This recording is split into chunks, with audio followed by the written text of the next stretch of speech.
Hello and welcome to OptinMonster. If you have a growth subscription, you can use OptinMonster's Adblock targeting display rule to specifically show a campaign to visitors using Adblocker tools. In this video, I'll show you how to use this feature to ask your visitors to turn off ad blocking for your site. You'll find that visitors who love your content will be happy to do so to help support your site.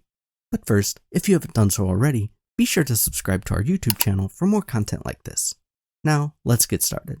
From the OptinMonster campaign dashboard, click Create New Campaign. Since I like the attention-getting nature of the full-screen campaign type, I'll select it.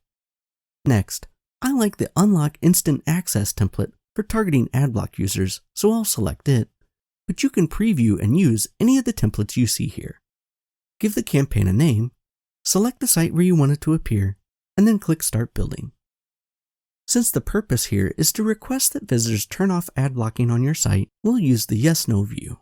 The next step is to edit the text and politely explain how displaying ads on your site allows you to keep producing content free of charge and ask your visitors to turn off their ad blocking software while on your site. Then click the Yes button to open the editing tools on the left. Let's change the Yes button text and set the button action to reload the page. Now you can customize the design as much as you'd like here, but for my purposes, this looks good to me. For complete details on customizing the design to your specific needs, be sure to check out our documentation. I've left a link in the description. Next, head over to Display Rules. Here, you can ensure that the campaign is only displayed to visitors using ad blocking software. You'll see the default rule set, which is configured to show the campaign when a visitor has been on any page for at least 5 seconds. I'm good with those initial rules, so I'll just add the ad blocker rule by clicking Add New Rule and then selecting Ad Blocker Targeting from the Who category.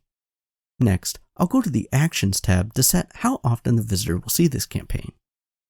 For if it is converted, meaning people who agreed to turn off their ad blocker, if we select any time the display rules are met, they will continue to see this campaign until they turn off their ad blocker. That may be a bit annoying, so I'll select on their next visit to the site. That way, they'll be reminded if they didn't permanently allow our site this time. For if it is closed but not converted, meaning people who decline to turn off their ad blocker, we can show the campaign after X number of days, on their next visit, or never. I'll set it to on their next visit. When you've finished setting the display rules, head over to Publish. Under Publish Status, select Publish, and then click Save. And that's it. The campaign will now display when visitors using ad blockers access your site. If you have any questions, browse through our helpful documentation. Or for further assistance, you can submit a support ticket and we'd be happy to help.